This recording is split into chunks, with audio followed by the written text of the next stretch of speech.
This is the current extent of my Liveset skills, and to be honest, they're a bit basic. I'm on a mission to create a live set and play it at a festival in a year, but with my beginner skill set, I'm going to need some help to get there. Hey mate.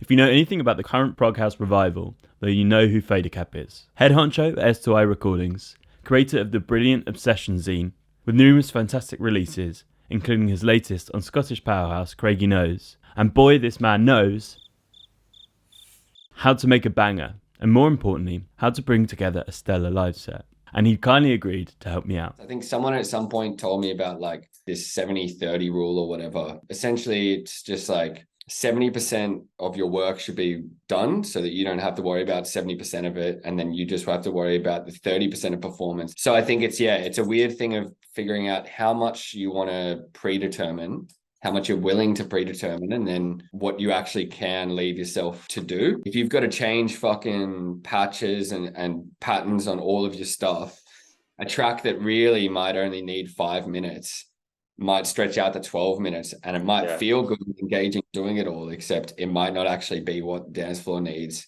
It's a good point, actually, and it's something I hadn't really given much consideration, which is bad, isn't it?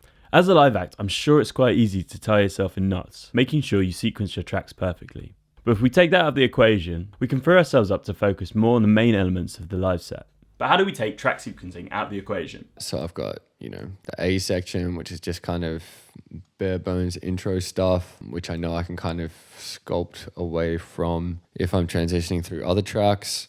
This B section here, there's probably the most structural change from jamming out clips on the fly. So that's probably like 3 or 4 different scenes from the original project, from the original session view. And then there's kind of like a breakdown here, drums cut out for a bit, and then there's an outro. And I know that this outro will be good to play with when I'm transitioning into the next song. So once I've jammed that out and broken it down into these sections, I've just selected, this region and then consolidated it to a new scene.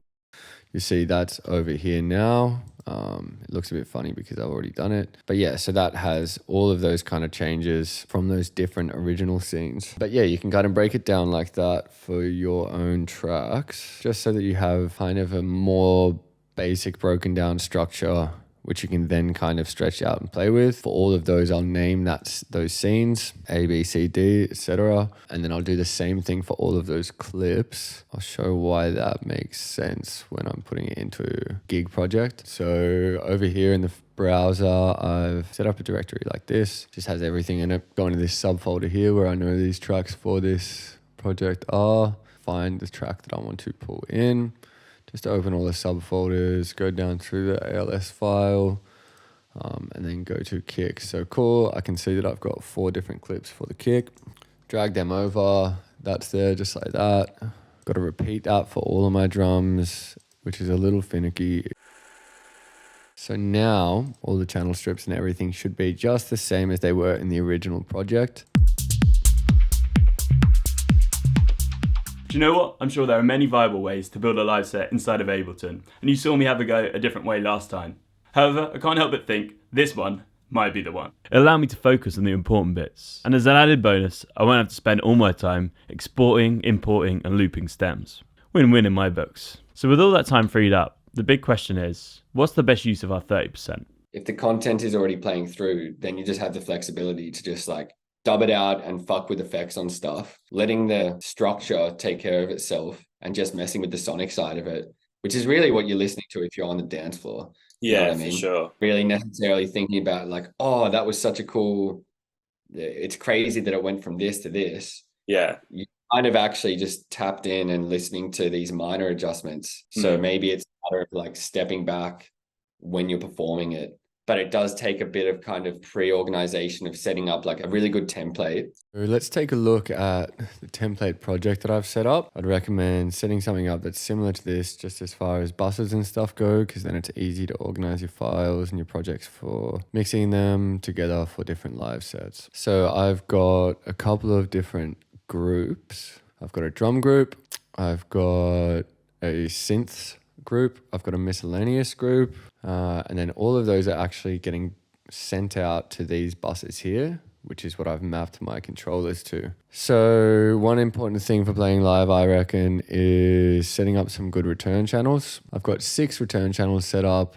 I'm just using Ableton stock plugins so that it doesn't drain my CPU, because the project is obviously going to be huge once you've got all this other stuff in there. But there's like 3 or 4 different echoes and 2 different reverbs, one short and one long. So there's the dry signal. If I send it to the first return, second return, a bit more stereo width, third return, kind of modulating the filter on that. This is a reverb, got another delay, and then a long reverb here.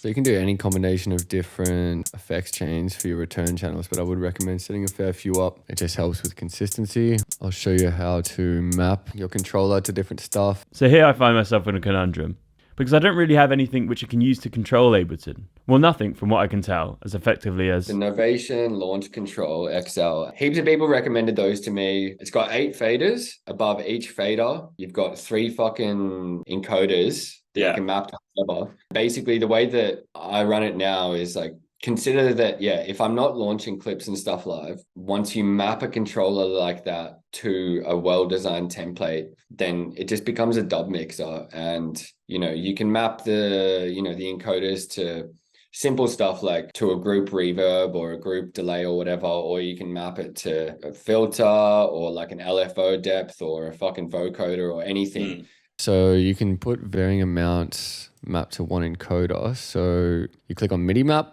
up the top here, click on the value that you want to assign. So let's go A, and then move the knob. I've already put a sticker on here so I can keep track of it. Click out of it, and now that will send it out to that echo.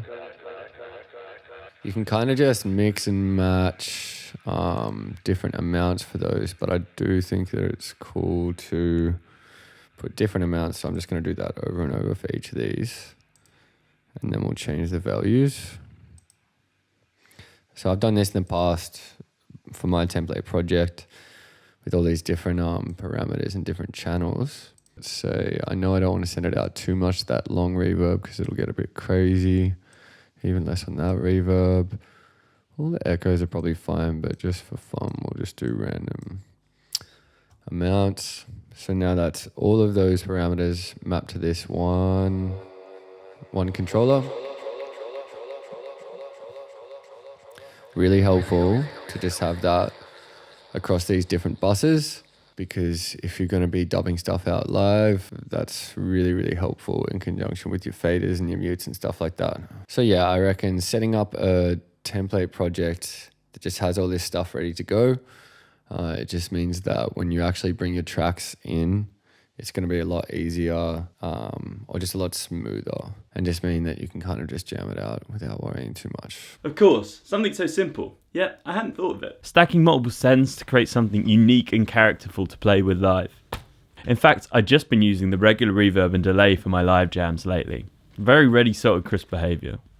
And so right now, I have a much better understanding of the workflow of a live set than when I started. It might only be the nitty-gritty, slightly organisational side of things, but that seems to be the bones of any good live set. The template we created will be where tracks are first conceived, but also finally come together to be played out live. And with my newest addition, that's what I intend to do.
And so here we are, one step closer to that all-important goal of playing a festival in, well, just 8 months' time. Yet my knowledge only extends as far as playing one track. If only someone could help me link the tracks together.